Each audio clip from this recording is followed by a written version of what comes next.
We ready? Good evening, everyone, and welcome back once again to the Dixie Racing Report, coming to you live from the Rescue Smokehouse Grill right here on exit 75 off of Interstate 75. A big thank you once again to Raymond and Amy Poor and the fine folks here at the Rescue Smokehouse Grill.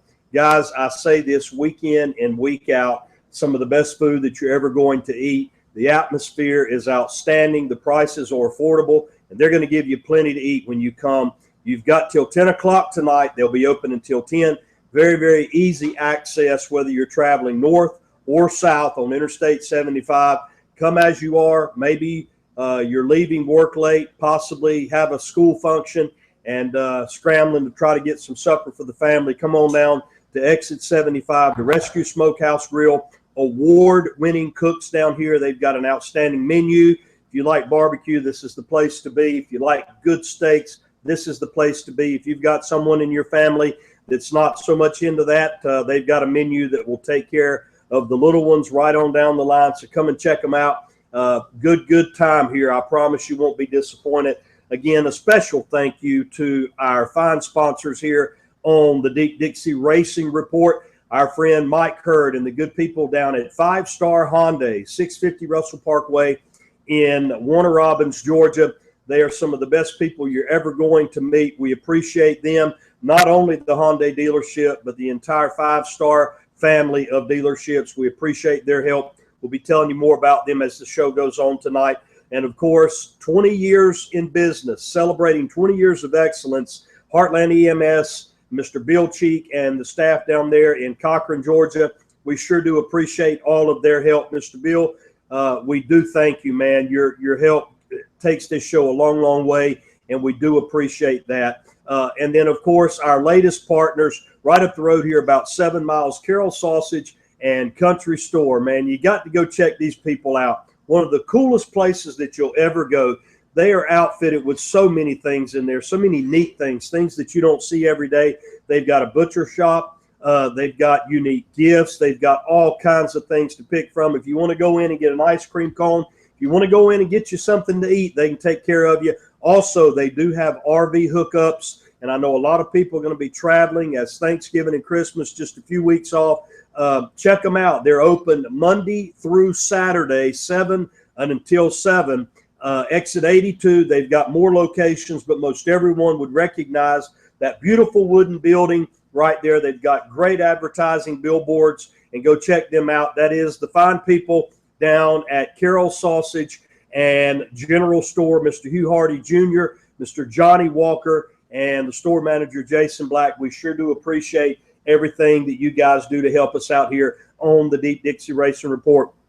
Guys, you tuned in on a very, very important night as far as this show goes. I know that over the past probably month, maybe even a month and a half, there's been a couple of times that the show has not aired. Now, there's a couple reasons for that. We are concluding pretty much the racing season. Pretty much every track is shut down at this point. We do have occasional races going on, and we are committed. We want to keep the show going even through the off season. There's been a few other things that contributed to that as well, and we're going to tell you all about that tonight. This is going to be a show that is probably going to be the most informative show that we've aired since we've been doing this thing, since I guess March is when we started. And so make sure that you tune in. You can go back and take a look at the show. We do archive everything, deepdixieracing.com. You can catch us on our Facebook page, the Deep Dixie Racing Report, and you can go back and you'll be able to revisit. We're going to be sharing a lot of good information with you tonight. Let me give you a rundown real quick before we do our prayer and national anthem, who is going to be on the show tonight. A very, very special friend, a dear friend of mine, a man that is very, very well respected in the world of racing. He owns a go-kart track in North Florida. It's called Crossroads Motorplex. Mr. Wade Murphy, who has hosted the World 100, one of the premier go-kart tracks and one of the premier go-kart races in the entire country. And folks, this is not a fly-by-night situation. This thing has been going on for years and years and years, and people come from all over the country and they converge on beautiful Jasper, Florida, not too far south of where we're at right now. And this coming weekend, we are going to be going down, and yours truly has the honor of being the announcer at this event. This will be the third year that I've been able to do it. And I tell you what, they come no finer, they come no more professional than Mr. Wade Murphy. And we're going to be joining Mr. Murphy by telephone here in just a few minutes. He's going to tell us about what's going on, not only for Saturday for the big World 100 race, but there's always a Friday night shootout. And that's a big, big race in and of itself. And so we're going to be talking to him probably somewhere around 7:15, maybe 7:20. Also, we're going to be visiting tonight with Mr. Joe Lewandoski. Joe called in a few weeks ago, and he's going to be telling us more in detail about it. But coming up in January, Joe is going to be hosting a racing expo. That's going to be held in Middle Georgia at the Georgia National Fairground. That's right up there in Perry, Georgia. Actually, probably an hour and 15 minutes just north of Interstate 75. He has done a lot of legwork on this. He's got a lot of exciting things that he's planned. There's going to be some auctions involved for those of you that have parts that are laying around. For those of you that are in need of some parts, this could be the time that you could pick them up and find some of those hard to find items. And as far as I know right now, Scott Bloomquist is going to be on hand for that. And Joe Lewandoski is going to tell us more and more about the Racing Expo that's going to be coming up. And that'll be in January. We'll get you the exact dates. He'll fill us in on everything that you need to know. And then last but not least, we're going to be joined tonight by the promoter of the All-Star Stock Car Series, also a member of the Deep Dixie Racing family, Mr. Leo Johnson. He's going to be joining us, as well as the newly crowned 2015 All-Star Stock Car Series points champion, Mr. Michael Davis. Michael had an outstanding year, and Leo and Michael are going to be joining us live here at the restaurant. They're going to be telling us some important things that have taken place with the All-Star Stock Car Series. I know you're going to hear about that. Make sure that you tune in right now, guys. If you know somebody that has been connected with the All-Star Stock Car Series, get on the phone right now and tell them that Leo is going to be sharing some very, very important information. And I know that you're going to want to hear that. And that series has done very, very well. They always drew a big car count, and I know they have a great following. And so, guys, get on the phone, talk to your buddies, talk to your friends. Tell them to find a spot that they can see this. You're going to want to hear what Leo has to say. Going to be some news, I'm guessing, that can be a little disappointing to some. And but we want Leo to be able to take his time and to share with us and everybody out there what's going on with the series. And as always, we're going to start out our show the same way that we do each and every week, and that is with the prayer and the national anthem. See, we got a flag here. And we do believe in our country. We believe in faith, family, and country here at the Deep Dixie Racing Report. And I want to say thank you to all of our veterans. Yesterday, we celebrated Veterans Day. In my mind, every single day, we ought to show gratitude to those that are involved in our armed forces. So anyone out there, either active or retired in any branch of the service, as well as their families, we sure do appreciate everything that you've done, all the sacrifices that you have made. We honor you and we respect you and we thank you. At this time, wherever you're at, please take a moment and pause. Bow your head as we go to the Lord in prayer. Father, we come to you once again. We thank you for the opportunity to do this show. We thank you for all the friends that we have. We thank you for the new friendships that we've made. And Lord, we just appreciate the chance to just kind of unwind and to be able to talk about the sport of racing. And as always, we pray for those that are ailing. We pray for those that are struggling in our racing family. And Lord, I know there are many. There are many people that are sick. There are many people that are battling with all kinds of problems and trouble. You know what they are, and you know what it's going to take to get these people through it. And I pray for each one of them. We thank you for our servicemen and women all over this world, everybody that has served. We thank you for their sacrifice. And I just pray a special blessing, Lord, on them and their families. We honor those people and we appreciate all that they've done.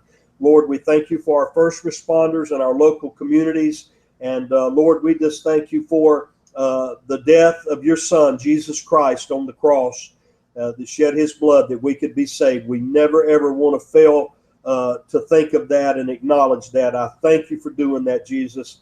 And Lord, just bless our show tonight. If I'm forgetting anything, I know you're not. And we ask all these things in Jesus' name. Amen. At this time, we're going to honor America with the playing of our national anthem.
God bless America. Once again, we appreciate everybody tuning in to the Deep Dixie Racing Report. I'm your host, Pastor Todd Sharon. I am the track announcer at Cochran Motor Speedway, along with the producer of our show, Mr. Dale Hall, and my good friend and co-host, Brian Hester, unable to make it tonight. And Brian, we're thinking about you, buddy. Brian is a truck driver, and there's always something going on when those folks are out on the road.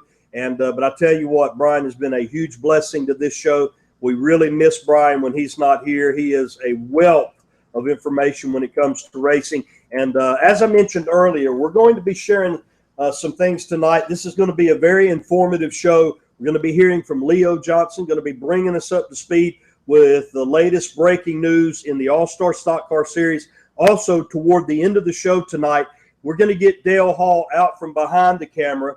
He's going to come up and join me, and we're going to be making an announcement about the future of the Deep Dixie Racing Report. Dale Hall and I have been friends for a long, long time, and long before there was ever a Deep Dixie Racing Report.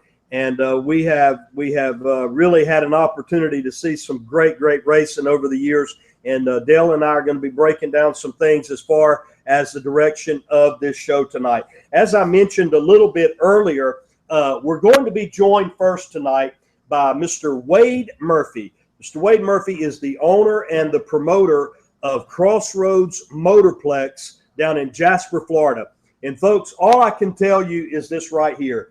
If you've never been to a go-kart race, if you've kind of wondered what it's about, and you want to see it on one of its highest levels, let me encourage you, make the trip to Jasper, Florida this weekend. There's going to be racing down there on Friday night, all day long on Saturday. Everything will conclude with the crowning of the 2015 champion of the World 100. Going to be an outstanding weekend of racing, and I promise you, you will not find a better racing facility. Always well-groomed, always run right, and it is an extreme honor that I've had the opportunity to work for Mr. Wade Murphy on several occasions. And looking very much forward to going down there this weekend for the World 100 that'll be coming up this Friday and Saturday. On that note, Dale, let's see if we can get Mr. Wade on the line right now. We do appreciate everyone tuning in tonight. And the Rescue Smokehouse Grill going to be open until 10 p.m. tonight. Come on out and grab you something good to eat. Mr. Wade, Pastor Todd Sharon, Deep Dixie Racing Report. How are you, friend? Oh, pretty good. How you doing? Man, we're doing great. For those of you that may just be joining us, we're on the line right now with the owner and the promoter of Crossroads Motorplex down in Jasper, Florida, home of the historic World 100, as well as the Friday night shootout. Mr. Wade, thank you for taking time to join us, man. I know that you're very busy. First off, how are you and your family doing, man? Everybody's doing good. Just looking forward to the weekend, and hope we can make it through the weekend. I hear you, buddy. Mr. Wade, I want to start out by talking about the history of this race. If you can give us a snapshot, I know that this race has been going on for years and years. Kind of give us an idea how it got started, how long that it's been going, and talk a little bit about that Friday night shootout as well.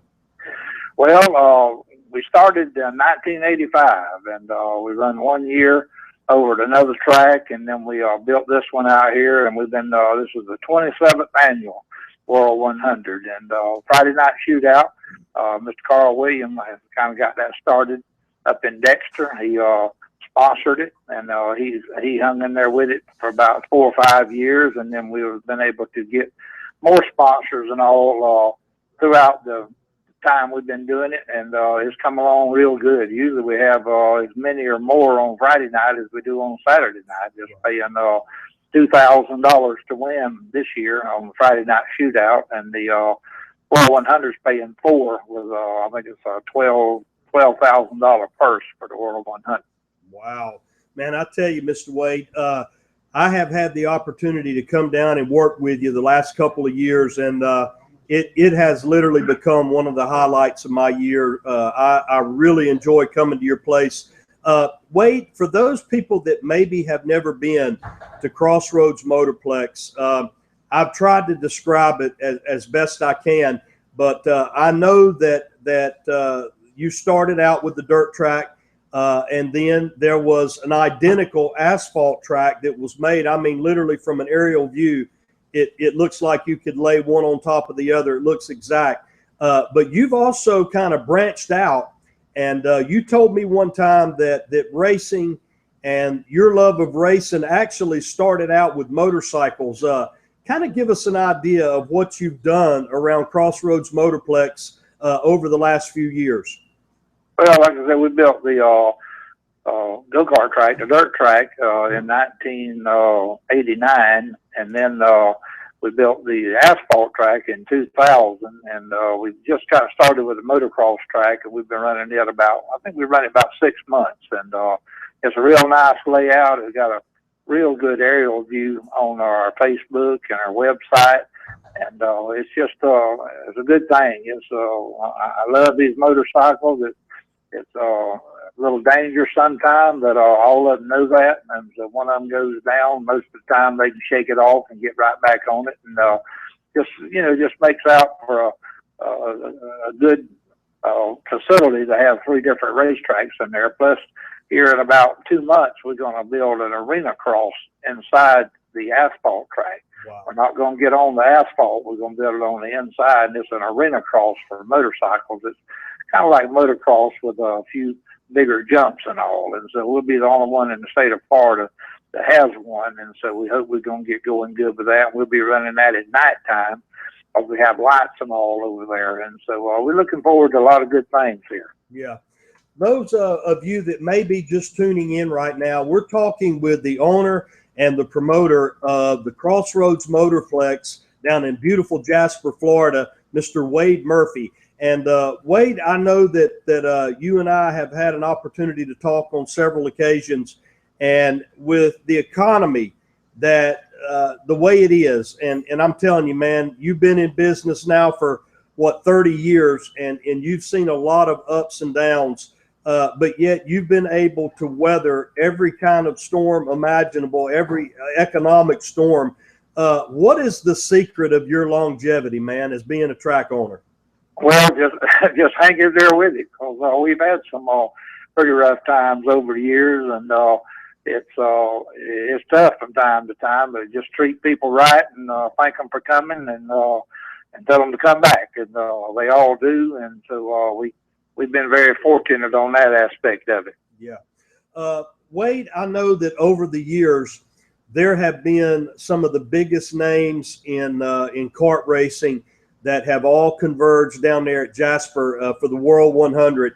Kind of give us an idea, especially for the folks that maybe have never been to a kart race period or a race of this magnitude. Give us an idea of some of the competitors and how far away some of these guys come to race with you. Well, we've had them come quite a ways off, all the way from Montana to New Mexico to Maine to Connecticut, from Connecticut, Illinois, all throughout the Midwest. We've had Trevor Bain, won the Daytona 500 here a couple of years ago. He's been here and raced. Brian Vickers has run here several times on the dirt. And I can't think of Sammy Swindell's son. And Sammy both was here about 6 or 7 years ago. And so we've had some pretty good names, different, just everything from crew chiefs now in NASCAR to racers now. And so we've had a lot of them come and go, and as well as our local folks. It's got some of them, we started out with them racing, and then their son raced, and now the grandson's racing. Mm-hmm. And so we've had 3 generations here racing, and so it's a big family affair, so to speak, and we like to have a good time. Everybody stays pretty well in hand. We don't allow any drinking, and just have a good time, a good family place. You know where your young'uns are at. Right on, man. I can give a testimony to that.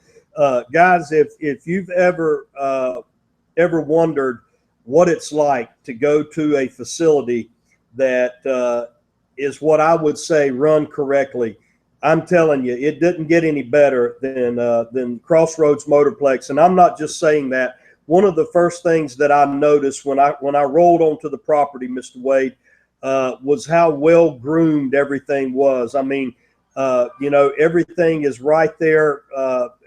You actually, once you exit off of Interstate 75, there's not a lot of twists and turns. It's very easy to find. But, on that note, Wade, how long have you been a full-time track owner and operator as you've done that for your only source of income?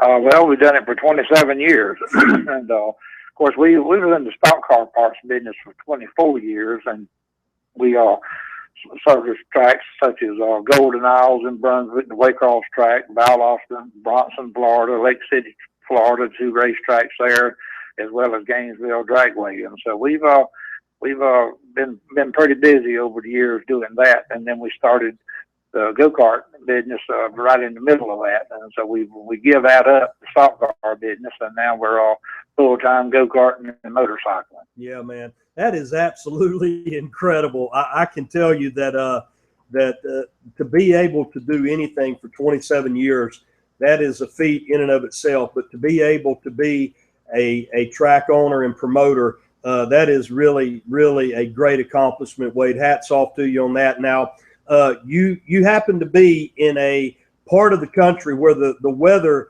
is favorable more times than not. Give us an idea of your racing schedule. You guys pretty much have something going on down there pretty much all parts of the year, don't you, Wade? Yeah, we run 50 or 51 weeks a year for 27 years. And this World 100 is the oldest and longest running big event in the United States. And so we've hung in there. I don't know what you're supposed to do on Saturday night if you're not at a racetrack. And when it gets rained out, I ain't a good fella to be around. My wife will vouch for that. I hear you, man. We're joined on the line right now by the owner and the promoter of the historic Crossroads Motorplex. Guys, if you've got children, and what I love about the way that Wade runs his place, I actually had kind of made my own slogan. And Wade, I don't know if I ever even told you this, but I described your track as a family game well played. And what I mean by that, you can bring the grandparents out. You can bring the small children out. You're not going to have anybody acting up. Now, listen, it's racing. Racing is a highly emotional sport with a lot of adrenaline. We can't guarantee that somebody's not going to get upset and a little jarring or whatever. But I can tell you one thing, Mr. Wade Murphy, he runs the place right, and nothing is ever going to get out of hand. Wade, I want to ask you before I let you go, each and every year you pretty much have a primary sponsor. I know that the couple of years that I've been affiliated with you, there's been a couple of big names. Now, in big car racing, we think of huge companies and huge sponsors like Hoosier Racing Tires and Sunoco Fuels and things like that. For the people that may not know that much about kart racing, give us an idea of some of the sponsors that are in kart racing that are equally as big in that form. Well, over the years, this year, once again, it's Gold Speed USA, which is the Maxi tire distributor.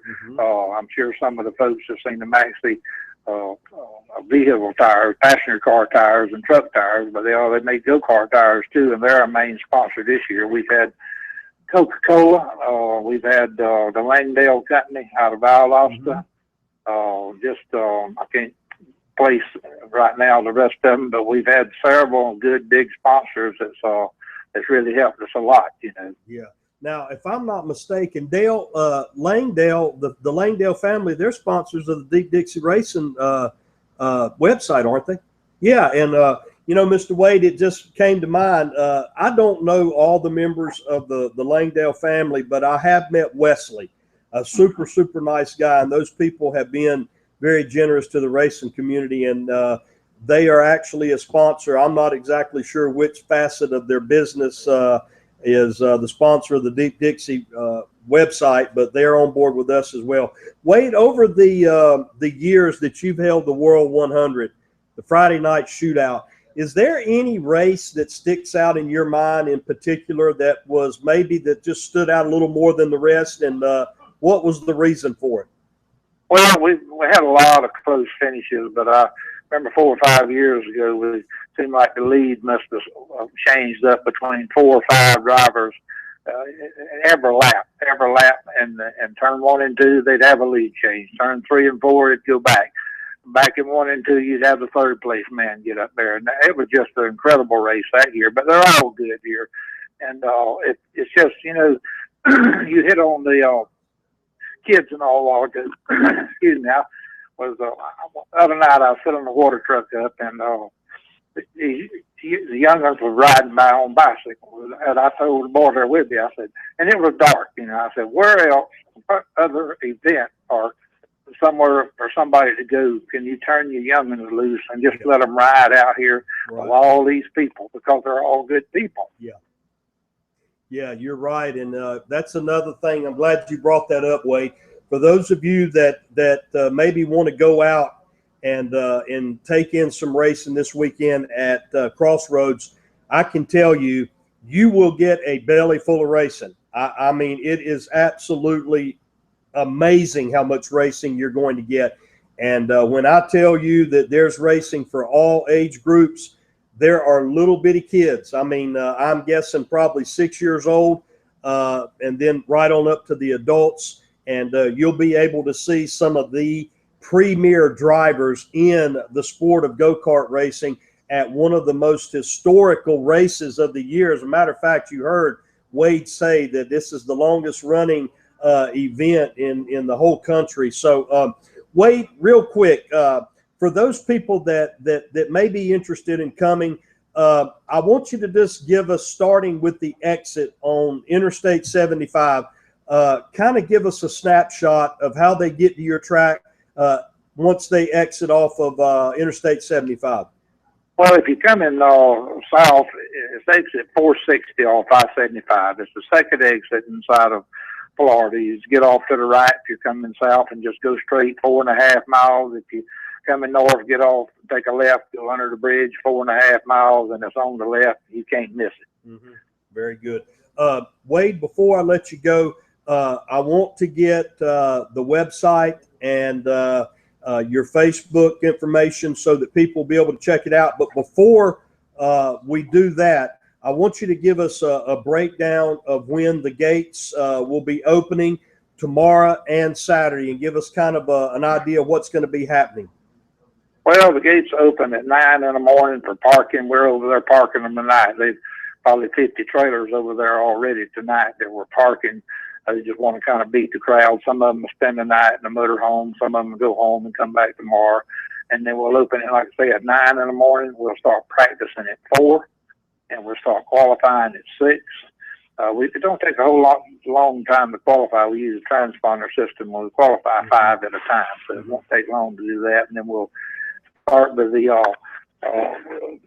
ones that run on Friday night, and then on the Friday night shootout ought to kick off about 9:30, and then Saturday morning we'll open up at 7 a.m. and I'll start practicing about 9, and then we ought to be qualifying around 12, 11 or 12, depending on how quick the track comes in, how much fog we get that night. You know, dirt track kind of lets you get on it when it wants to.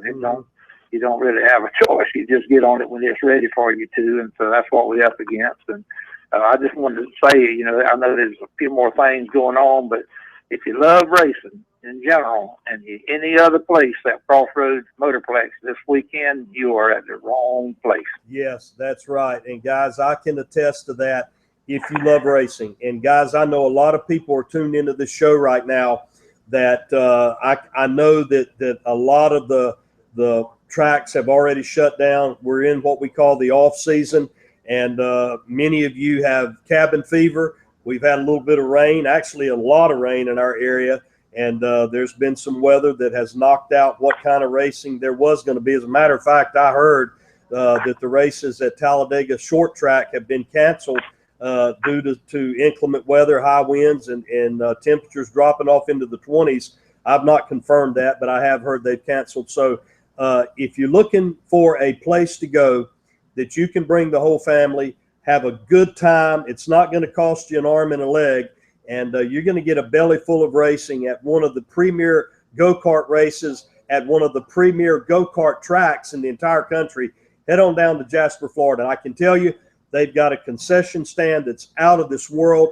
They've got all kinds of good things to pick from to eat down there. Mr. Wade actually has a store on hand at his track. They sell parts. There'll be souvenir shirts. There'll be sweatshirts, hoodies, and things like that. I'm sure there'll be other vendors that'll be set up. So, guys, the gates are going to open up at 9 tomorrow. It'll be a great night of racing tomorrow night.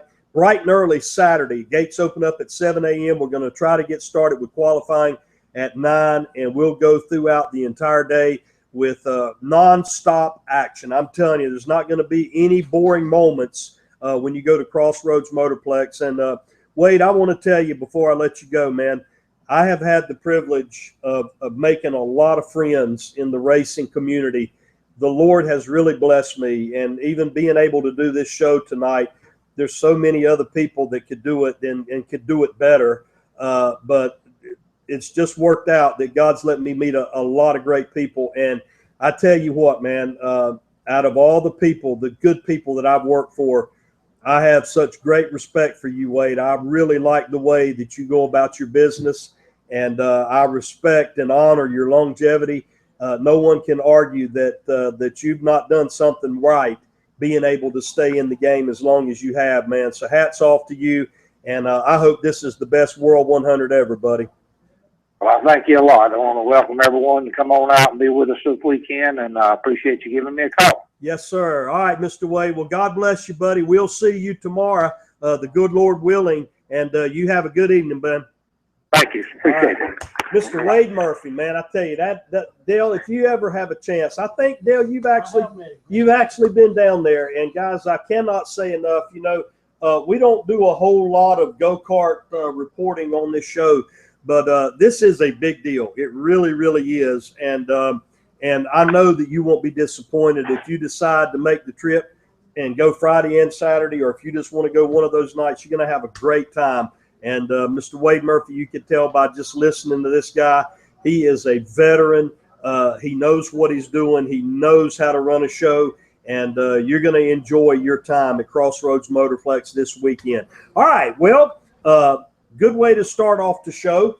And as we mentioned earlier, we've got a few more guests we're going to be getting to. Mr. Joe Lewandoski is going to be joining us at some point on the show.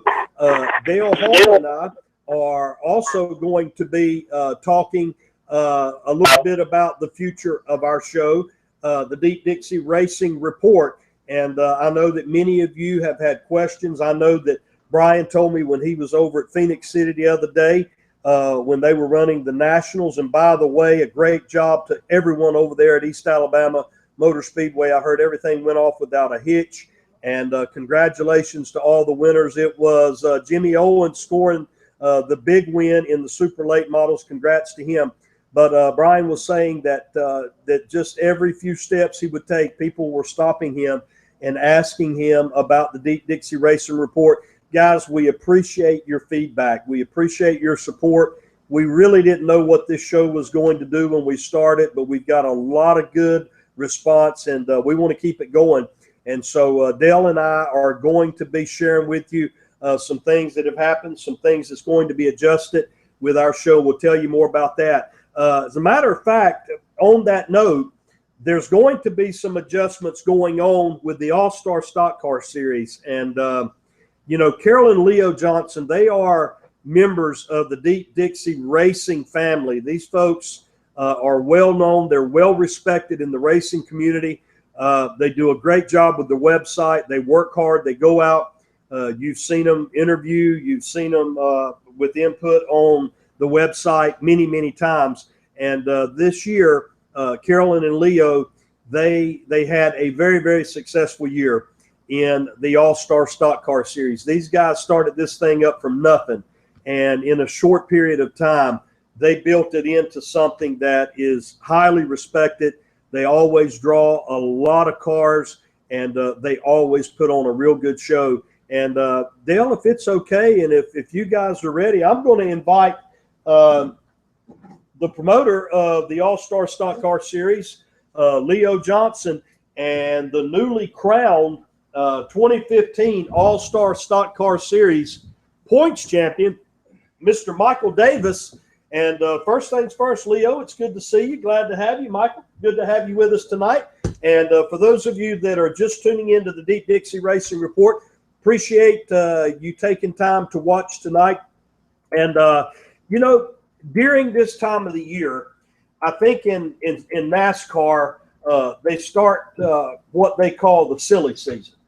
And, you know, there's always rumors. There's always speculation. This is going to happen. That's going to happen. And most of the time when you hear things, it's very, very seldom is it accurate. And so tonight we wanted to take time, and we wanted to congratulate Michael on his championship run. But more importantly, we wanted to take a few minutes, and we wanted to get Leo Johnson, who has been the promoter of the All-Star Stock Car Series, he and his wife. And we wanted to give him an opportunity to come on and just share some things that have been happening with the series and what's going to be happening from this point forward. Now, Leo, give us a snapshot for those that are watching that may not know about the history of the All-Star Stock Car Series. Start from the beginning. How did this thing come about, and how long has it been going? Well, we just kind of come up with it. We researched on it. It took about a year for it to actually come into play, and once it did, you know, we had a couple tracks come on board with it. And, you know, if it weren't for them, it wouldn't be around. But you know, it just kind of took off from there. I basically had a 5-year plan for it, and those who don't know, you know, we sold it to Ben Sumner last week. So it's not I'm not the promoter. I don't own it. Ben's got it now. It's all his. I have nothing to do with it. Rumors going around, I've basically lost everything I've got, which is not true. I had nothing invested in the series. Everything was basically out of my pocket. You know, so, you know, we can put them rumors to rest. Matter of fact, Michael's here. I paid him his points money. I've got a couple more to pay out, but everybody got their points money. So, you know, we're getting out clean.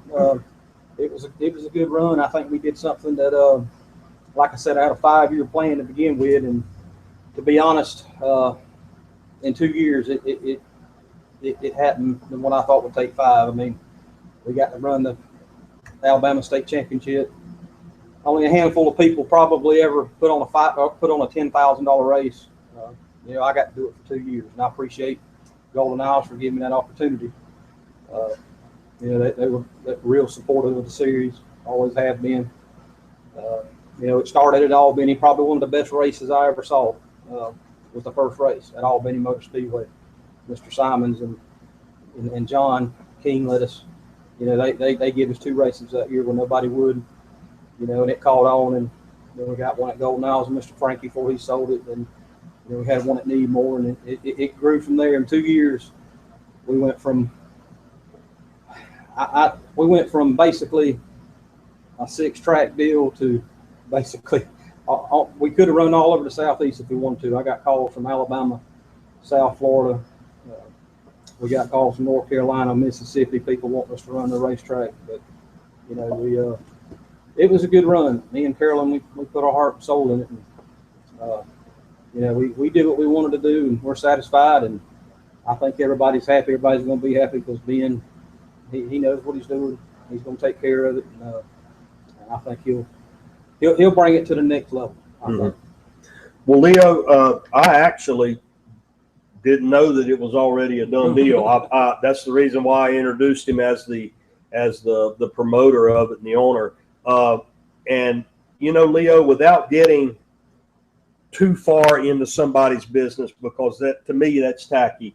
But you did bring up the point that there have been rumors that, you know, people have said that you've lost everything, and you know, that the points fund was, you know, the people were not going to get their money. As a matter of fact, I actually saw Michael get his money. And by the way, I told Michael that he could go ahead and pay his tithes and offerings to Pastor Todd tonight if he wanted to.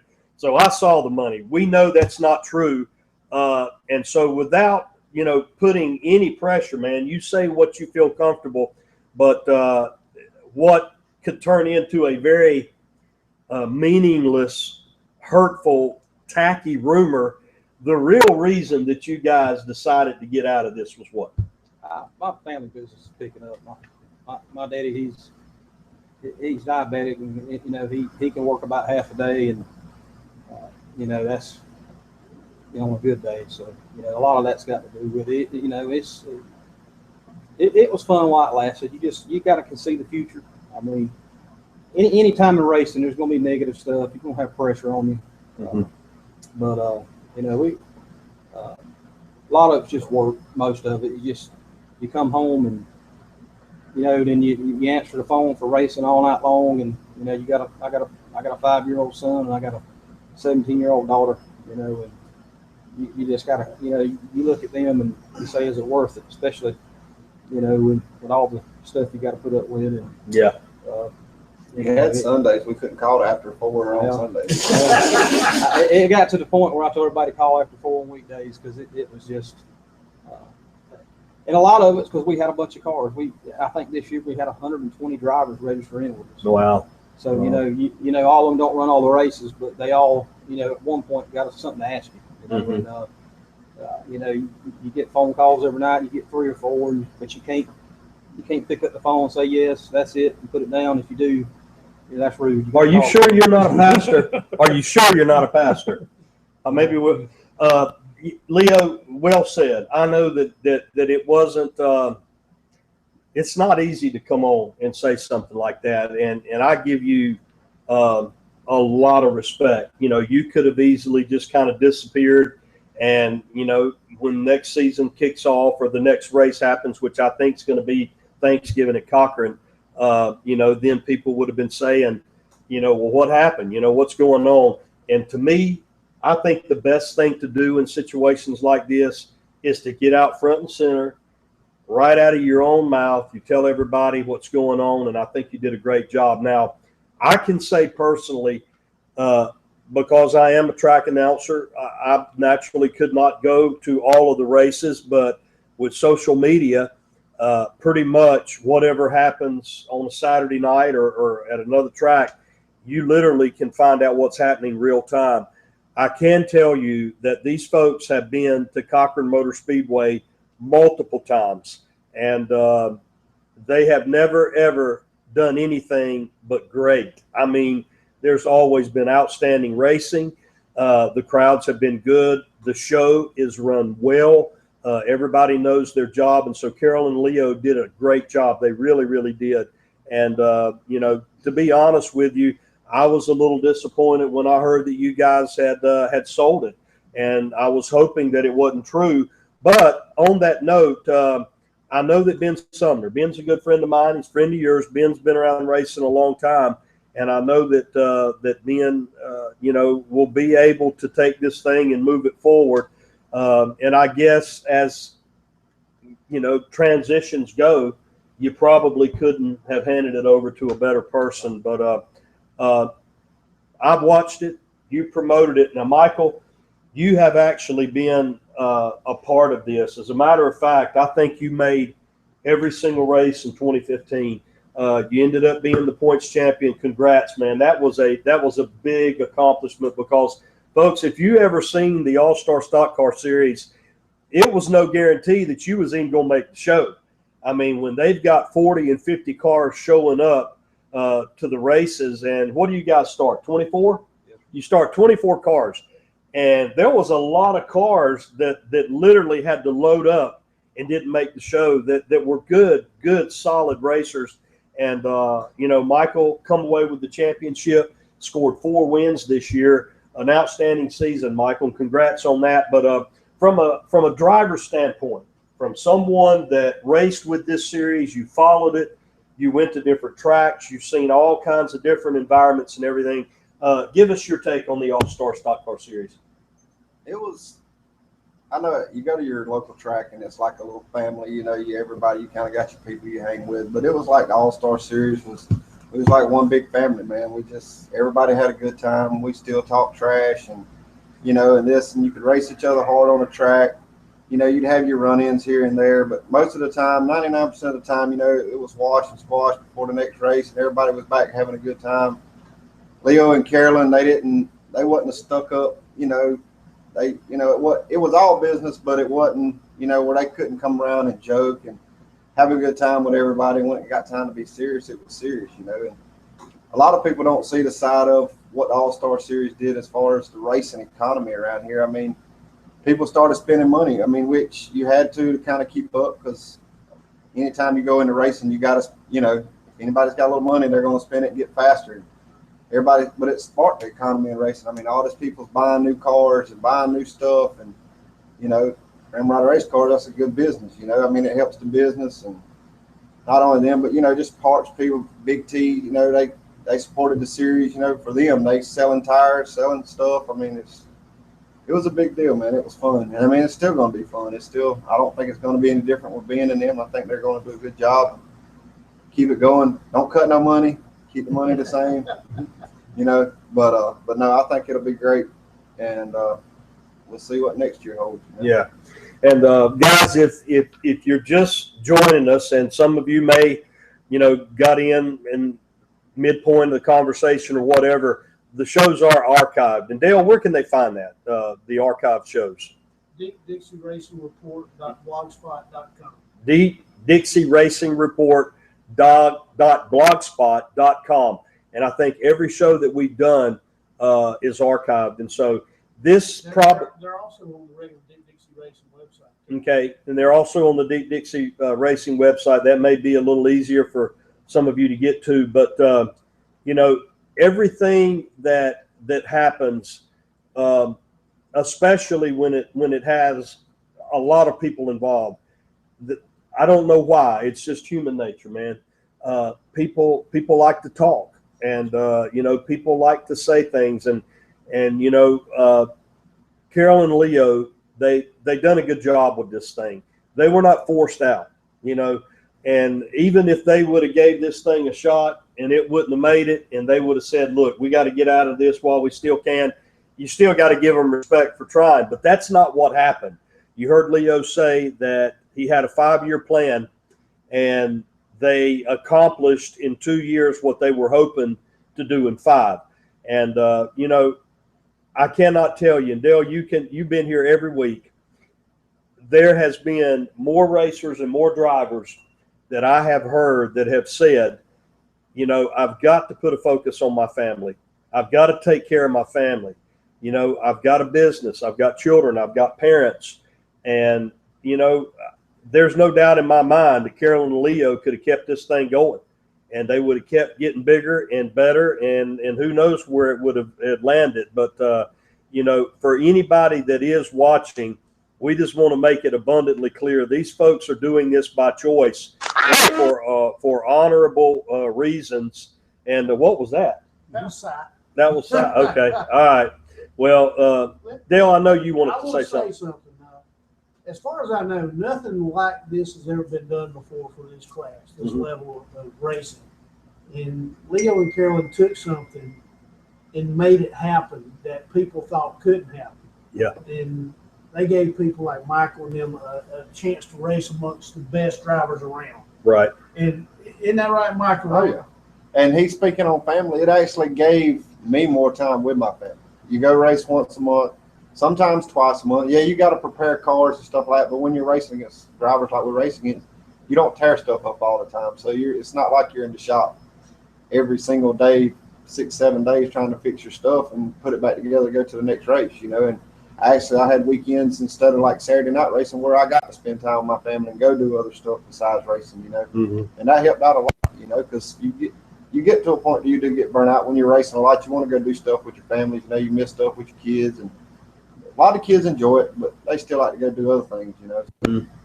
Another thing I'm proud of is, you know, Golden Owls are still keeping their 10,000 win race. They're still keeping their 5. You know, I'm proud of that. I mean, not that I have anything to do with it. It's just the fact that, you know, we've elevated this class to where they're paying that kind of money, and he kept it.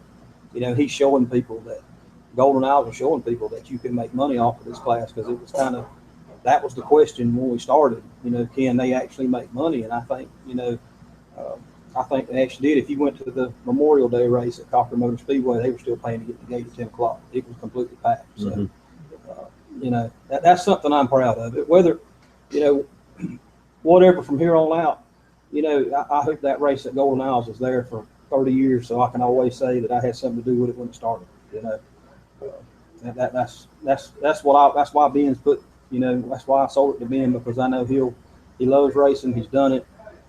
He'll carry it on if it can be carried on. He will, and he'll do it right. So.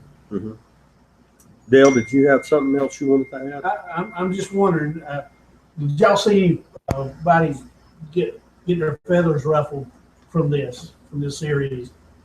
From the beginning, or when we sold it? Throughout the whole time. You know, It's racing. People's going to get their feathers ruffled. I mean, you're never going to, it's like, I mean, you know, anytime you got a big group of people, you're not going to make everybody happy, you know. You're not. And we give Leo a hard time about that all the time, because Leo, he don't like, you know, he's the type guy, he don't like hurting nobody's feelings, you know. You got to understand, some tracks kind of went against us, but you got to understand, this is how I see it. They've got to answer to their local guys, and some of the local guys ain't going to run with us. So, you know, they're not going to, you know. Well, I was wondering if you had trouble with other classes, the higher classes.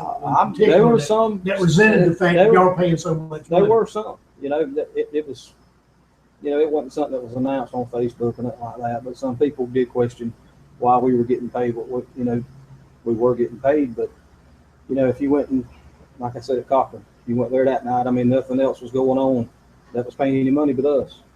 And that place was packed. I mean, it might have just been that everything was aligned, but still it was, you know, we drew a crowd, you know, and it'll do it again. This, I mean, $5,000 Thanksgiving weekend at Cochran. Yeah. Well, I got a feeling with the going forward, Ben, the expectations of the drivers are basically the same.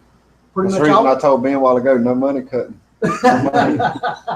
No, I mean, we expect it's going to be the same. I don't think, I mean, why are you going to come in something that's doing pretty good? You know what I mean? It's doing good and it's drawing 40 and 50 cars, you know, 40 cars. Why are you going to change a whole lot? You know what I mean? So I don't really see a whole lot. And, you know, I can't speak for every track because I'm not there every week, but you know, you guys have heard me say it, and Michael, even before there was an all-star stock car series, you know, at Cochran, when you come to Cochran on a regular Saturday night, I mean, you can be right in the middle of summertime when there's nothing special going on. That hobby division, or as we call it, the pure stock, they always produce a double-digit field of cars, and some of the best racing every weekend consistently.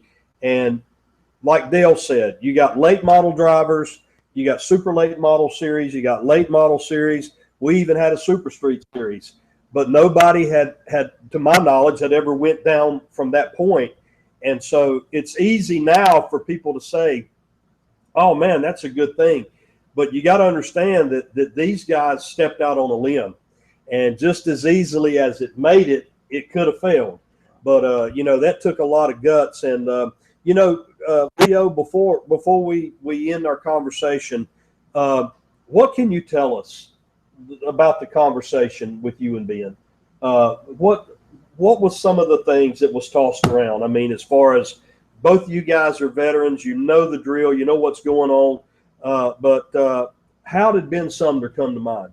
I just really, somebody had told him I might have been interested in getting into it, and he called me up and we talked, and I kind of picked his brain to see what he was wanting. He wasn't doing any, he kind of wanted to keep everything the same, you know, but you know, if he does change something, I'm pretty sure it's going to be for the good. It's not going to be something that's going to hurt him. He sees what he's got. I mean, you know, we averaged probably over 30 cars all year long. I think we never not had we always had a full field. Mm-hmm. And that's what I always wanted, was a full field. Mm-hmm. And the Alabama race come together in, I think, less than a month, and we had a full field there, which, you know, we knew it's 5,000 to win, but you know, people got to plan stuff out, and I didn't really give them much time, but still, it was a good show. Mm-hmm. A lot of people were there. Yes, it was. And Michael Davis won. So yeah. Well, kind of shifting over to you, Michael. I know you've been around racing for a long time, man, and you're connected to that powerhouse stable, man. Rim Rider Racing. That I mean, anything that comes out of that shop is going to be competitive. But what was your thoughts? I mean, as far as actually running a series where you had to load up and head. What's the farthest y'all had to go this year? North Florida? North Florida. I think it was like below 4 hours, 4 to 4. Kind of give us an idea of your season. And I mean, obviously you had a good year, but what was some of the highlights? It definitely started off the year good, you know, to win the North Florida race. Start off with a win is always good. Just really, you know, it was all the fun of traveling, man. It really didn't matter. We really didn't start out racing for points. We were more worried about, you know, making sure we stayed in the top four to be locked. Because a $10,000 race is a big deal. We struggled at Brunswick. And let me get it set straight right now before Kyle Livingood calls me after this goes off. I did not make the $5,000 race in Brunswick. I had to take my provisional there. So, and he's made sure he's reminded me of that. So I didn't want, you know, so I want him to know that I did not, I had to take my provisional. Kyle's theory is that my points champion did not make that race. Okay. But I still outrun him in that race. Ask him where he did. I hear you. I hear you.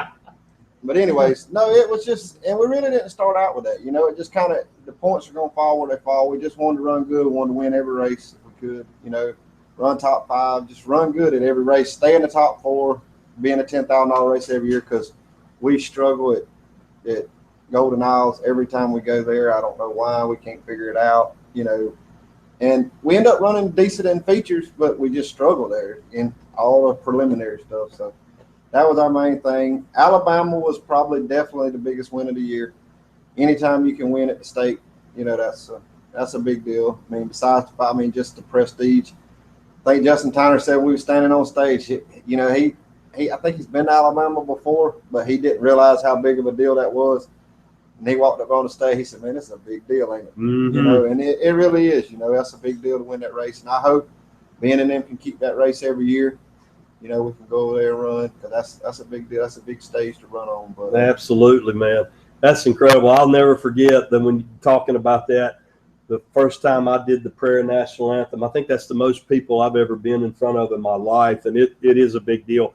A couple of quick questions, just for the fans, and I'm curious too. What is the fastest track that you went to? What was the funnest track that you went to? Probably the fastest track when it's hammered down is probably Brunswick. It's the fastest we've been to all year. Alabama's fast. You don't know how fast Alabama is until you go to wrecking. And as long as you don't get in a wreck in Alabama, it feels slow.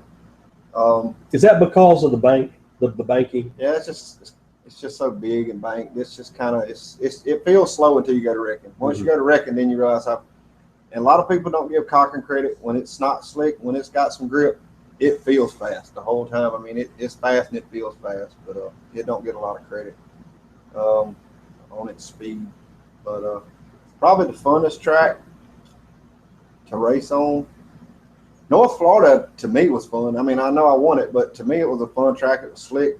There was a lot of passing and racing going on in that race. Brunswick, usually this past race, it got slick. One groove right around the bottom at $10,000 race. But as bad as I hate racing on the track, it actually usually produces some pretty good races. Mm-hmm.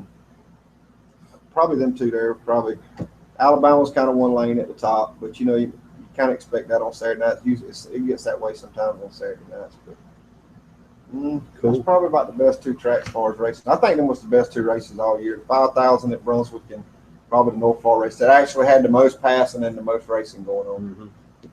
Very cool, man. Well, Leo and Michael, we sure appreciate you coming on. And Leo, you guys are still going to be around racing.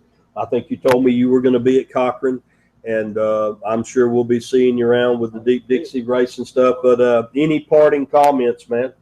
No, it was fun. It was a life experience. One day we may do it again. I don't know. But we are going to be Deep Dixie. We're going to put, instead of putting 50% in it, now I can put 100%. Because I was having half the duties up with the All-Star deal.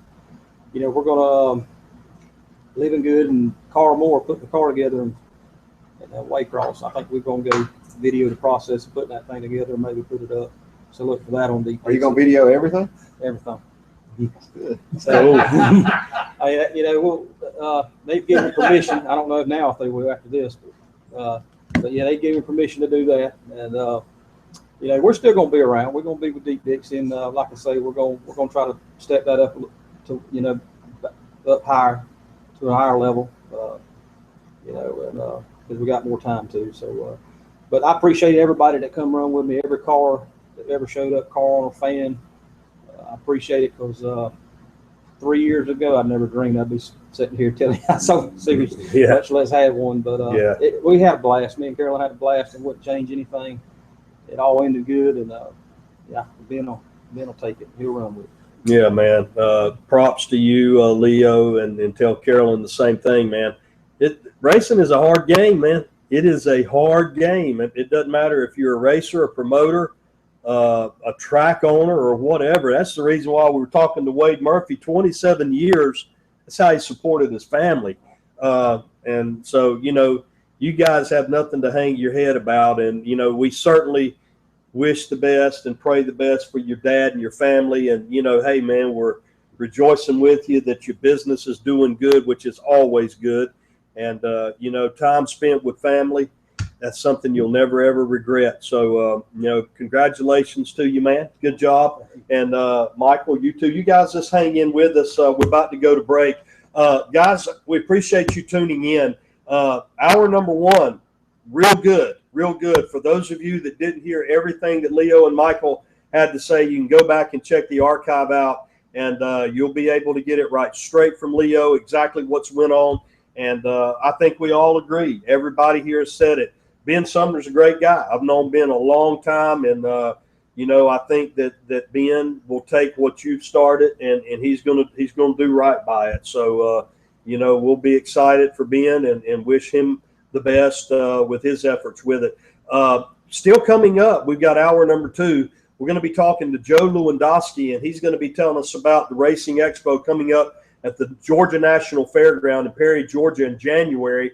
He'll give us all the details about that. And toward the end of the show, I guess after that interview, Dale Hall is going to come up and join me. And we're going to fill you guys in on the future of the Deep Dixie Racing Report, kind of give you an idea of what's been going on, and more importantly, where we're going to go from here. And so right now, I want to thank our sponsors again. First off, Raymond and Amy Poor, the owners and the operators of the Rescue Smokehouse Grill. Great people, great food, a good restaurant. They're going to be open until 10. You still got about 2 hours to get out here, grab you something good to eat. Exit 75 on Interstate 75.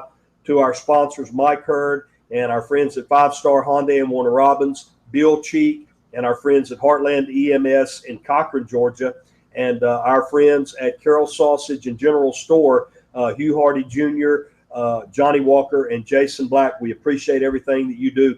And our thanks again to Mr. Wade Murphy, owner-operator of the Crossroads Motorplex, home of the World 100, coming up this weekend, Friday and Saturday. A lot of racing going down. Check it out in Jasper, Florida. And, of course, again, thanks to Leo Johnson and Michael Davis, the 2015 All-Star Stock Car Series points champion. We're going to take a short time out. We're not going to be gone long. And when we come back, we're going to be talking to Mr. Joe Lewandoski. Don't you go anywhere. We'll be back with hour number 2 of the Deep Dixie Racing Report straight ahead.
All right, folks, welcome back to hour number 2 of the Deep Dixie Racing Report, broadcasting live from the Rescue Smokehouse Grill right here on Exit 75 on Interstate 75. Raymond and Amy Poor, man, what great people they are. They have been such a huge blessing to all of us here at the Deep Dixie Racing Report. They're a great, great family, and these folks are award-winning barbecue cooks. They've been on TV. And if you come down here and try some of their food, you'll know exactly what I'm talking about. The place has a great atmosphere. They've been very, very good to us. And I promise you will not be disappointed. They're going to be open until 10 tonight. You still got about an hour and a half to get on out here. If you're leaving from work, maybe you're leaving from a school function, a ball game, or whatever the case may be, come as you are. Bring the entire family. Come grab you something good to eat. That is the Rescue's Smokehouse Grill, right here in Sycamore, Georgia, on Exit 75 off of Interstate 75. Our thanks to Mr. Wade Murphy, the owner and operator of the historic Crossroads Motorplex that holds the annual World 100, which is the longest, biggest race in go-karting in the entire nation. They're going to be running the World 100 this weekend down in beautiful Jasper, Florida. Weather forecast is great.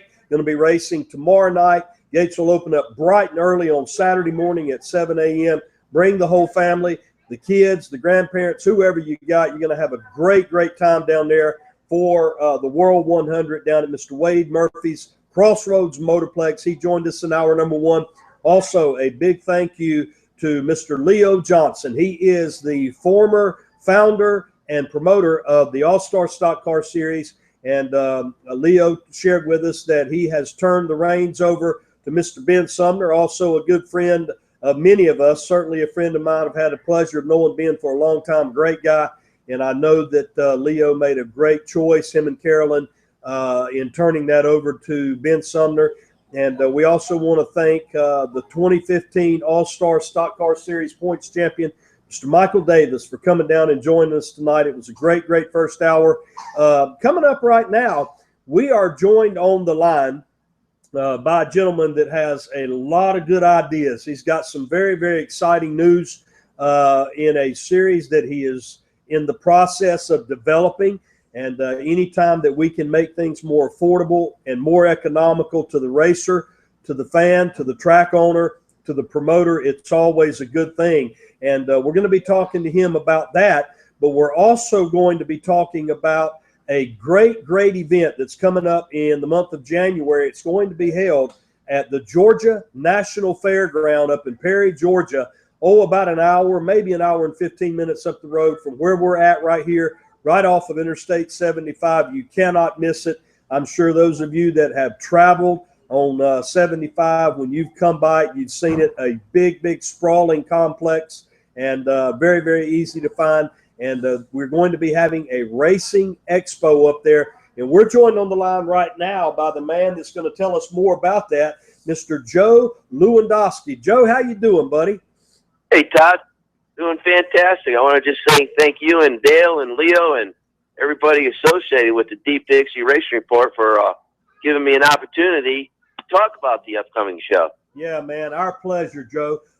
First off, for those that may not be abreast and aware of what's going on, I want you to give us kind of a snapshot about what is going to be happening at that expo and some of the things that will be taking place. You can also give us the dates and the times.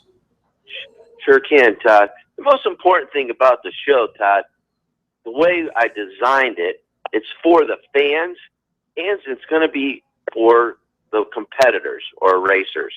And why would you say it's going to be for the fans? Well, right now, as of right now, I have 9 racetracks have committed to come and display and promote their racetrack. So there'll be tons of information about the upcoming race season, schedules, etc., talking about their big events.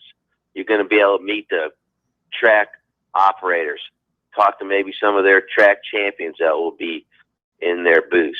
And then also, we're going to have some big-time dirt late model drivers that will be there. As of right now, Scott Bloomquist is committed to come on Saturday afternoon. Scott's going to do a meet and greet, driver autograph session. He'll also be selling all his merchandise, and he's also going to do a driver racer seminar. Well, he's going to speak about, I'm not sure what Scott will speak about, but, you know, when we get closer to the show, we're going to put the schedule out. So there's going to be great opportunity. And also, I spoke to Jonathan Davenport last night. We had a very good conversation, and I'm negotiating with him to come on Sunday. So hopefully we'll get Bloomquist for sure is on Saturday. It's looking like Davenport's going to come on Sunday. And then the next person I'm talking about is Shane Clanton. I'm working on Shane to come on Saturday night if he's in town. I'm working with Tom Deary, the president of the World Racing Group, DIRT, about getting Shane to come to the show. So if I can get the big three, I'd be really excited, and that would be fantastic, because right now, if you look at the Dirt on Dirt top competitors, Shane and Bloomquist and Davenport, three of the top 5 dirt late model drivers in the United States of America. Wow, that is super cool, Joe. And, you know, anytime that you can get a racing icon like Scott Bloomquist at any event, that is a big, big deal. And, man, props to you for getting that nailed down. Now, Joe, I can tell you, living about maybe 15, 20 minutes away from what we call the fairgrounds. Matter of fact, it's only been a few weeks that the fair came through, and that's always a huge event. You know, that is such a big, big place over there. To be able to get a facility like that, that had to take a little bit of doing, man. Tell us about how you arrived at bringing the expo to that location. Yeah, you know, I've been, you know, I drove a lot of times going up I-75. My son played a lot of baseball up in northern Atlanta area, and I always see that beautiful complex. So I got this idea in my head, because we used to have these, we used to call them Racerama shows up in the Northeast. When I ran tracks up there, we'd always have 2 or 3 of these Racerama type shows, and all the tracks would promote at, and all the fans would go to. And so I said to myself, you know what a beautiful place to do one in South Georgia. So I spoke to Ashley Brown about the building, and the nice thing about that building is absolutely beautiful. It's 77,000 square feet. It's the building that you see from the road. But more importantly, Todd, the reason that we're really excited me about is affordability for anybody who comes to the show. If you want to stay overnight, Perry George is a very, very affordable place to stay overnight, eat, and then when you go to the show, there's tons and tons of free parking. It's easy to find right off exit 135 off I-75. You can see the building from the road. You can't miss it. So for location, it's fantastic. Plus, if you look at it, it's almost right in the middle of the state. Mm-hmm. So for location, affordability, dealing with a great guy, Ashley Brown. The fair people are great to work with. Price-wise, it was very, very fair when I spoke to other people about this quality of building and the size of the building. But another thing, Todd, what really excited me about that building is that not only has a big, gigantic main floor, which the auction and all the vendor booths will be, they have 2 side rooms. They have an 1,800 square foot seminar room and another 1,800 square foot seminar room. So one room will be specifically for the competitors to do competitor racer seminars, and then the other room is going to be my hospitality room, and also that's where we're going to have to do our promoters dinner. So we're going to do a promoters dinner on Saturday night. So the facility is fantastic, but most important is parking. I know most of you people have gone to big shows downtown Atlanta, Georgia. Well, parking is hard to find, and it's very expensive. At this show, there's tons of it, and it's absolutely free. Yeah, man. Matter of fact, it's funny you said that, Joe. My wife and my youngest son and I, we made a trip to Nashville, visiting a couple colleges up there. For all you parents that have high school age kids, you know exactly what I'm talking about. And we went up to downtown Nashville on Saturday night just to kind of check things out. And I had to pay $15, man, to park about a half mile away from everything. So that's a very, very, very attractive incentive for people to come. And let me just say this. I live very, very close to Perry, Georgia, where Joe's talking about. Not only is the town great, it's a beautiful town. It's a historic town, and literally just a few miles. And when I say a few miles, I'm saying probably 2 miles away. You can go down to the downtown area. There is little shops down there for those of you that may be attending this event, and maybe you want to bring your wives, your daughter, your mother, or whatever. There's going to be a lot of things to do for the ladies. You'll really enjoy that town. There's plenty of motels, every restaurant you can think of. All of that is within proximity of literally an exit or two, probably at the very most, maybe 3 or 4 miles away. Very compact town, very historic town. It's very Southern-esque. You'll know exactly what I'm talking about when you go, and just to ride through that area. Pretty much anything and everything that you would need on a weekend trip. There's a Walmart. There's anything you need right there. So an outstanding choice of venue, Joe. One other thing I want to touch on. I know that when we talked about this earlier, and I can't remember exactly when that was, I know that we were talking about there possibly being an auction there, Joe. What can you tell us about that? Yeah, Todd. I have probably the #1 auction company in the United States of America that does auto racing parts for an auction. Maria Vaness of MCS Auctions out of Indianapolis and Mooresville, North Carolina, is going to be doing the auction. So what she'll be doing, she'll be selling lots, and the lots are very inexpensive. I think it's like $5 for a lot, and you basically purchase the lot, and you basically put your parts on a pallet. The parts will go through, and they'll be auctioned off. And she's also going to be bringing down a bunch of parts from Nextel Cup teams and from the NASCAR world to auction off too. So hopefully local people will want to auction off their parts, clean your garage out, bring your parts off, go to the auction.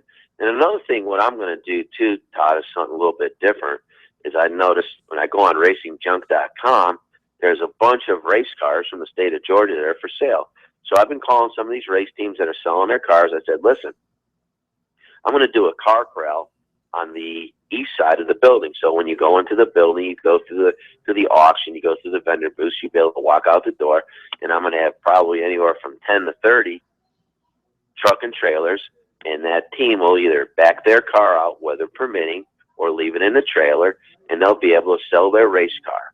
Not parts, because the parts go to the auction, but just a full race car, rollers, where the team could sell their car to whoever needs to buy a race car. Mm-hmm. So it's going to be a lot for sale. There's going to be a lot where you can come and learn, because for $10, you can come in and hear all kind of great seminars.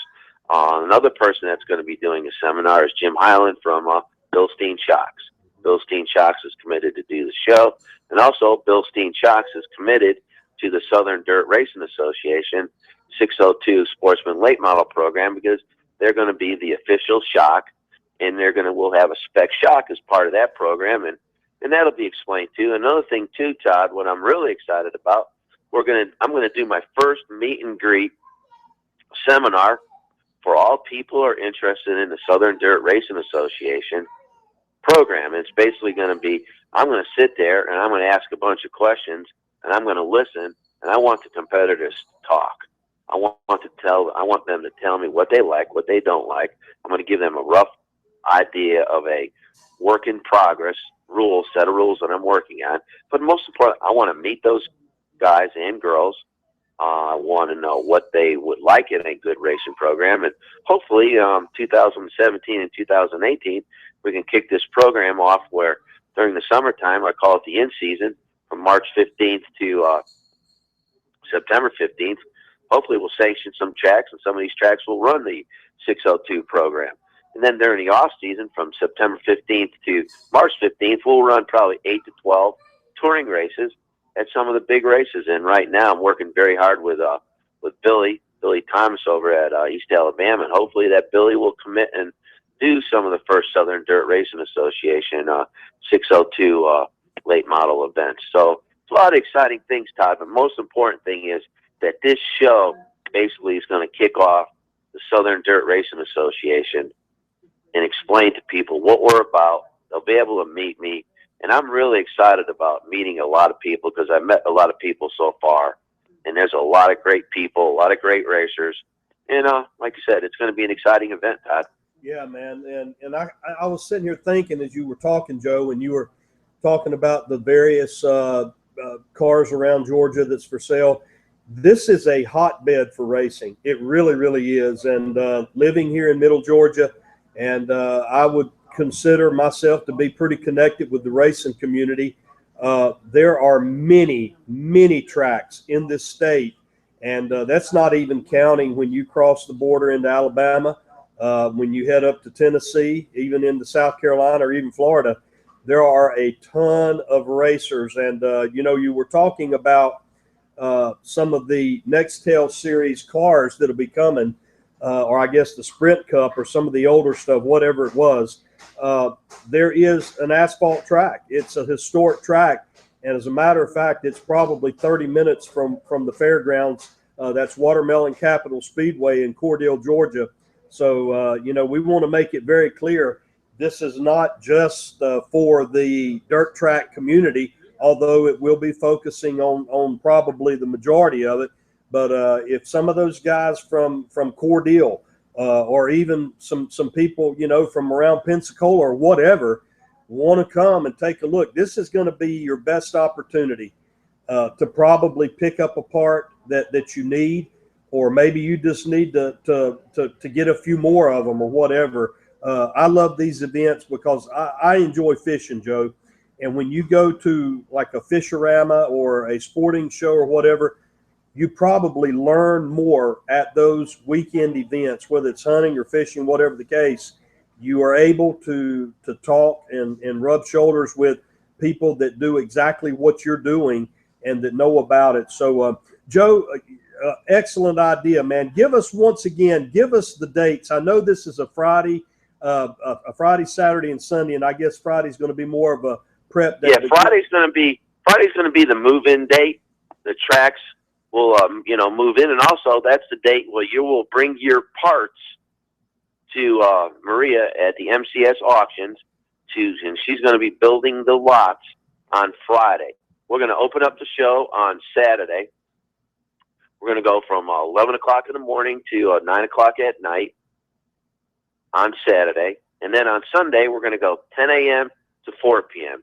So, and the reason we did Sunday from 10 to 4, that gives everybody an opportunity to come if you're not doing anything on Sunday afternoon. But more importantly, by shutting it down by 4 o'clock, that means anybody that's working the event, they'll be able to get home at a reasonable time. So, and then a lot of these tracks, I think, you could, if you're not going to bring a race car, you're just going to set up the booth, you could leave Saturday morning very early, get there, and just all you got to do is spend one night overnight. So that's what I did. Most importantly, I set the program up for affordability for attendees, affordability for the people who are going to be working the show and participating in the show. So it's going to be a very, very exciting weekend for dirt stock car racers and fans during a time where not many tracks are racing. Yeah. And hopefully the only thing I'm praying for is that we don't have a snowstorm, Todd. Yeah. I can tell you in this area, I mean, we occasionally will get a little snow, but I would say that a snowstorm that would knock this event out would probably be unlikely. But hey, Mother Nature's Mother Nature, right? So, but anyway, it's going to be in January. And what are the exact dates, Joe? Saturday, January 16th, Sunday, January 17th. And another thing, too, all kids 12 and under get in for $1. Okay, cool. Very cool. Well, folks, there you have it, Mr. Joe Lewandoski. He is going to be telling us about the Southern Dirt Racing Association, another affordable series that's trying to get kicked off. And he's going big, man. I tell you, anytime that you get an event at the Georgia National Fairgrounds, that's a big deal. And to be able to get racers of the likes of Scott Bloomquist efforting Jonathan Davenport, maybe Shane Clanton, and who knows, between now and then, 60, 70 days away, there's probably going to be more than that. So if you are thinking about maybe getting involved in racing for 2016, there are going to be race cars that are going to be for sale. They're going to be there. You'll be able to look at it, talk to the owners, get the history on it, touch it, see it, get right up close and personal. Also, for those of you that have parts that you would like to auction off, make sure that you keep an eye on what's happening. Friday's going to be the day that you bring this out. And for those of you that are looking for parts, this will be a good opportunity for you to come and get that hard-to-find item that you've been looking for. And the biggest deal is, man, you're going to be able to do something in January that is going to be connected with racing. Like Joe said, really not a whole lot going on in January in the racing community. So make plans to come on out and be a part of that in mid-January. Joe, you've done an excellent job of giving us information, and we always enjoy talking to you, man. And I'm sure between now and then, maybe we'll try to talk again. And we really appreciate you coming on and joining us tonight, buddy. And Todd, I want to thank you and Dale and Leo on what Deep Dixie Racing Report does for everybody. And I'm very sincere about this. And I've told you this, Todd, and I've told Dale this, and I told Leo this. What you guys do for the racing community, and I mean track operators, drivers, owners, is fantastic, because you guys do a great job of promoting racing.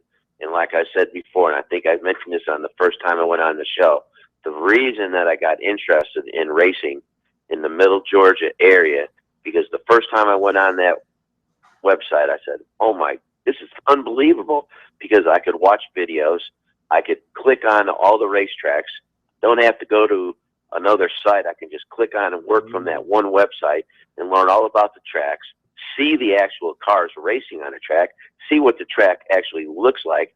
For a person who knows nothing about racing in that area of the country, you learn it all by going to one website, and it's probably the best regional site in the United States of America. Wow, you're very kind, man. And we all appreciate that, Joe. That's awesome, man. We really do. And our best to you, man, throughout the holidays. And I'm sure we'll be talking again as we get closer to the expo. But God bless you, and we hope that you have a great evening, man. And thank you, sir. All right. Have a good one, Joe. That's Mr. Joe Lewandoski. And Dale, that's going to be a big deal, man. I'm trying to remember. I don't think in recent memory, at least as far as I'm aware of, that we've had anything like that, especially in this area. And when you talk about Perry, Georgia, now I know the people that are down on the coast, Golden Isle, Waycross, and those places, that may be a bit of a drive, but for everyone else, that's actually pretty close. That's about as central as you can get. And it literally is called Middle Georgia, that entire area right there. And so going to be a good time, and we'll try to keep you guys posted. Guys, I tell you what, I'm going to bring Dale up right now. Come on up, Dale. And we're going to talk a little bit about our show.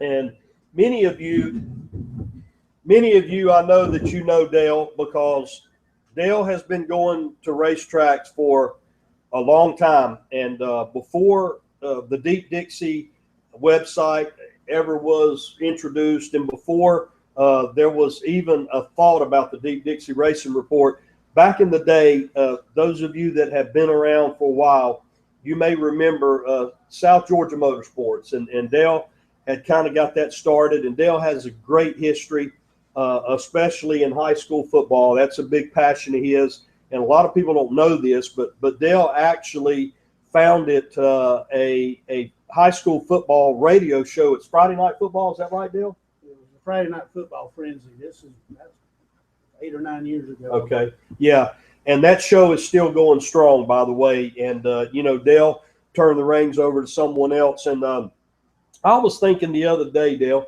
I can't even remember how we met. I don't even remember or know how we even met. It was probably when I was working with South Georgia Sports Network. Yeah. Started that. Yeah. We got you to actually, once we met up there at Cochran, got you involved in writing some articles and all. Yeah, yeah, and that was years ago. But I tell you, Dale and I have been friends for a long time, and you know, every time Dale comes to Cochran to do some video, and I know Carolyn and Leo's been up there, but I always enjoy when Dale is around. Dale is a gentleman. He is he's a guy that loves racing. He puts a lot of miles on his car going and filming, and Dale was an educator. That's what his profession was. And just over the summer, Dale retired, actually toward the end of the last school year. And he and his wife, they got a beautiful family, got a beautiful granddaughter, has a son that's in the military. God bless him for that.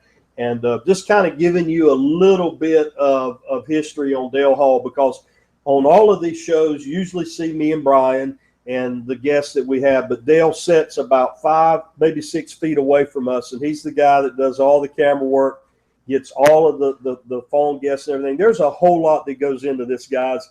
I don't want to try to make it sound like it's more than it is, but without Dale, it would be impossible to do this. And I guess that leads us up to what we're going to talk about. I guess it was back in maybe the first of the year you called Dale, and you were kind of toying with an idea of the Deep Dixie Racing Report. And because we had been friends, you ran a few things by me. And at that point, I think we weren't sure if we were going to try to go on the radio or what we were going to do. But that was our first option. Yeah. Looking at the radio, and then I got to exploring other options. And I mean, it's going to cost a good bit of money to do that. Right. Finding sponsors to do that would be pretty hard in this economy. So I got to looking into other things, and I found out a way to do this webcast practically for free. Other than our expenses getting here and our time involved. And that's how we wound up doing this. Yeah. And, you know, technology is ever evolving, and staying on top of it, I mean, you have to these days. And I tell you what, there's changes coming that's going to help us even more. Yeah. And, you know, this all actually happened pretty fast, guys. And then another huge break is when Raymond and Amy, you hear us talking about the Rescue Smokehouse Grill. Most of the time, all you guys see is this little shot. This is our little corner back here. And when we talk about Raymond and Amy, these really are some good people. They really are. And I mean, this is the perfect place to do this. And, you know, it's a bit of a drive for Brian and I, but, you know, Dale had everything set up. And so basically what we've done with this show is we started out really with a minimal plan. And we tried to find our way and figure out what would work. And, you know, in a short period of time, we were able to talk to a lot of people. And big name people. Yeah, I mean, Red Farmer, David Reagan, and some of the biggest names in dirt track racing, man. I mean, really, it's been cool. We've had a lot of people come on. We've had a lot of historical people that have come on. You know, Mr. Eddie McDonald Sr., you know, there's been times that they've even brought those old throwback race cars and parked them out here, whatever. But the reason I'm saying all that is to say this. There has been some things that have come up that every one of us have a life. Every one of us have families, and every one of us, you know, we've got responsibilities outside of the Deep Dixie Racing Report. And over the past few weeks, actually probably over the past few months, there's been some things that have happened. And Dale, you know, I don't want to speak for you, but I want you to just kind of give everybody an idea of what's been going on, man, and that way people will know. Well, let's go back. I retired back in May the 19th. I retired a couple of years early, and I was able to do that and get 30 years in with the state because I bought an additional 2 years. So I retired, and it was primarily because of my health that I retired. I've had some problems for the last 6 years. I just discussed it with Leo when my problem started, and I remember it really clearly. I was down at Douglas racetrack. Lonnie Roberts was running it, Mhm. and they were just starting it up. And I remember I had to quit what I was doing and go and actually sit down in my car and collect myself because I was just physically drained and out of it. Basically, I was spacing out. I never felt that before in my life. Well, I've had a lot of medical issues that started arising after that, and that was just the beginning. But I mean, looking at me, I probably appear healthy. I'm a big old boy, but I look healthy. But I've actually got Crohn's disease, Meniere's disease. This all came about the last 6 years. Peripheral neuropathy, diabetes, degenerative joint disease. They're all what it is. It's an autoimmune deal, and my body fights itself. And it's been tough at times, but you know, God's seen me through, and I'm actually getting better in a lot of ways since I retired because I'm able to actually do more, stay active more. Right. So it is helping me in some ways, but at the same time, I still have a lot of these issues that I didn't have before. And me and my wife, we sat down a couple of weeks ago, and with Leo and them, I knew some things that were going on with them. They're basically going to be focusing on Deep Dixie. I wish to do the same thing, but my wife is telling me because of my health and for her sanity, we've got to cut back. She's asking me to cut back on some of the things I'm doing. And we agreed that I would step back from the Deep Dixie Racing Report and focus on the other. I told her I was going to have to focus on that, and she agreed, but she asked me to step back. So that's what I'm doing. And we're going to try to refocus this thing. Brother Todd and I have talked about this. We want this thing to go forward, and what we're going to do is let Brian and Brother Todd branch off, and they're going to start something similar on their own up in the Cochran area. And it's going to be basically the same thing, and we're going to support them from Deep Dixie Racing. So it's not going to be that big of a deal because you can train a monkey to do what I was doing. So it's not going to be that hard. It'll be basically the same thing from another location. Well, you know, that was well said, Dale. And I can tell you, just celebrating my 50th birthday, there are things that I'm discovering about my own body and different things, like you said, things I've never experienced in my life. And then all of a sudden, man, you have a pain or whatever, and you find out, you know, there's blood pressure, stuff like that. And so I highly respect, you know, everything that Dale has said. And, you know, guys, over the past few weeks, there's been a few times that we haven't done the show or whatever, and there's been some people that have asked. And, you know, like I said, not only has Dale had this stuff that's been going on physically, and Dale's not a crybaby. He really isn't. I knew what was going on with Dale because Dale and I are close friends, and I would never dare disclose that. That's why I wanted him to do what he felt comfortable saying. But on top of that, Dale, they just bought a new home and have been in the process of renovating. And anybody that knows about moving, that is a big-time headache, man. So even though he retired, I think he's probably been busier now than even when he was employed. And Dale's not a lazy guy. He really isn't. I mean, he's out there getting it. He goes hard. He really does. But, you know, the thing that we wanted to do, and I wish Brian were here, and I know that Brian is a huge part of the Deep Dixie Racing Report. I love Brian to death. He's like a brother to me. And Brian really knows his stuff about racing. He really, really does. But Dale and Leo and Carolyn and me and Brian, we are great friends. And if you see this show come up under a different name, we'll probably think up something. We may even get some suggestions from the fans. You know, when all of this happened, I think everybody was in agreement. I respect what Dale's doing. Of course, I'm going to miss him. I really, really appreciate Dale. And, you know, the way you hear me cut up with Dale and pick on Dale, that tells you how close we are. I don't do that with everybody, but Dale's a great guy, and he has a wealth of knowledge and experience. So, of course, we're going to miss him. Of course, we're going to do that. But this is in no way a competition. This is not somebody got mad or offended or somebody didn't do what they were supposed to do. Well, going forward, I know that all of us are going to do what we can to promote racing. That's it. That's our goal. Mm-hmm. Me and Leo and Carolyn, we started Deep Dixie Racing from the very onset. We knew we weren't going to make a lot of money. If we can cover our expenses, we're fortunate. Mm-hmm. You know, equipment is pretty exorbitant at times, especially when you're in a dirt track environment. Mm-hmm. You got to replace it constantly. But that don't matter to us. We do what we can with what we have because we love racing and we want to help out the people in racing. Mm-hmm. We want to give the people, the regular race car driver, we want to recognize them for what they're accomplishing, whether they're winning or not. They're out there doing something they enjoy, and we want to recognize them for their efforts. Mm-hmm.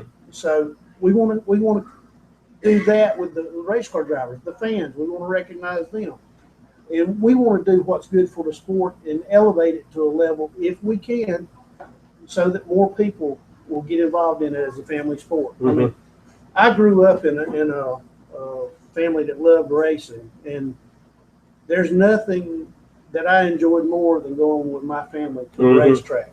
I mean, Amen. That's a good time. And I'm gonna tell you what: if you with your family at a racetrack, guess what? You're not out there doing drugs. You're not out there around other people getting in trouble. Mm-hmm. So to me, this is one of my first loves that I truly enjoy, and I'm going to continue to be around it, and I want to be a part of it.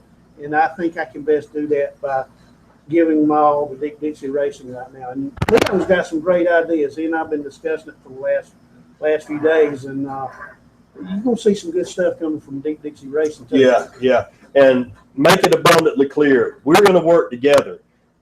This is not one of them, I'm going to take my ball and go home. It ain't like that. No. We love Deep Dixie Racing. Deep Dixie Racing is a brand, and I like what Joe said earlier. I have said this all along, man, even before I was a part of this show. There is not a better website than deepdixieracing.com. If you've not seen it, you got to go check it out. I mean, this stuff is done right, and these guys, they wake up early and they stay up late to provide the best coverage. And if you don't believe it, you go check it out for yourself. Now, going forward, and Brian and I have talked, those of you that are watching and like the show, and we know there's a lot of people that do, and we thank you for that. We're humbled by that. We've got some exciting things, and Dale knows about it. I would never, ever try to drop any kind of news prematurely.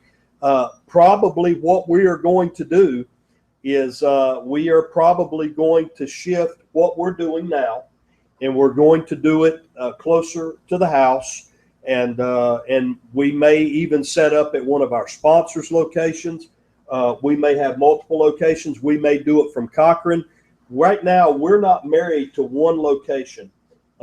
We may even at times broadcast the show from my living room or from the church or whatever. I don't know, but I can tell you that everything that has happened to this point, we're going to continue to do it. We took this year as a learning experience. We really did. We've tried to have a format that's enjoyable.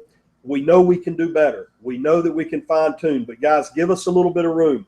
We all work. We all have families, and sometimes it's all we can do to get here on time. Really, I'm serious. And so we do take it serious. We do love what we do. And Dale, I don't think I would be remiss in saying this. There is a possibility that we can take the show on the radio. There are some people that are interested. I'm not going to make it out to be something that it's not, but there are some people that are interested. And, if that's the case, then we're open to any offers, but we're not going to get bogged down on what might be or hope to be. We know that we want to keep this thing going. The good thing is that this is happening during the quote unquote off season.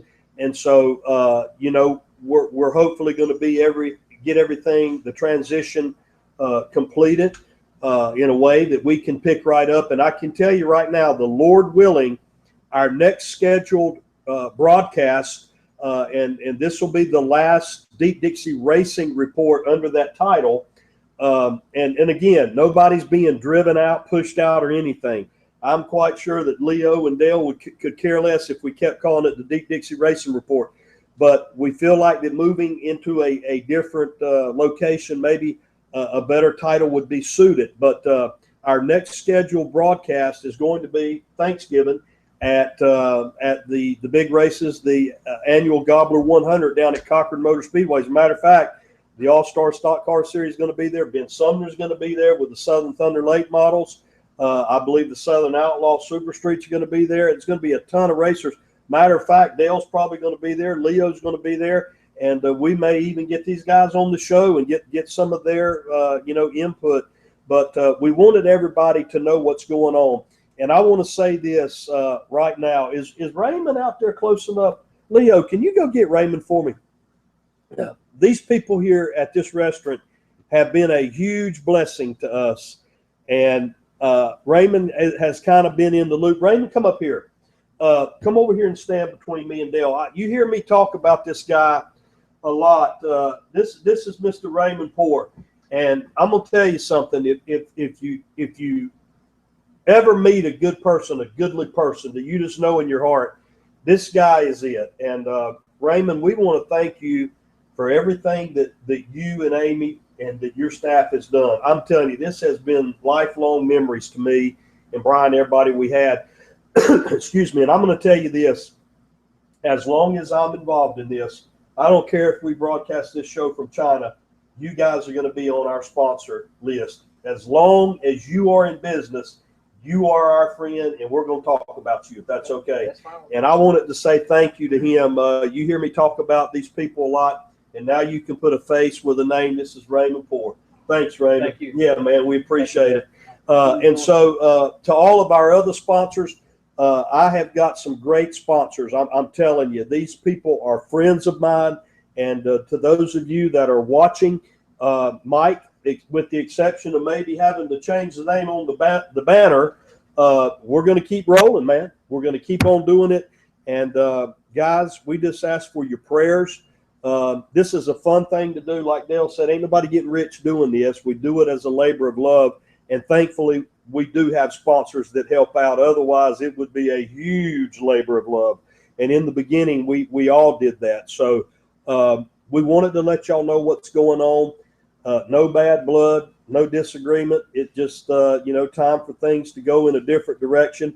And we are heavily united and in great friendship and great standing with the Deep Dixie family. And, Dale, thanks for everything you've done, man. I'm serious. Well, thank you. Thank you.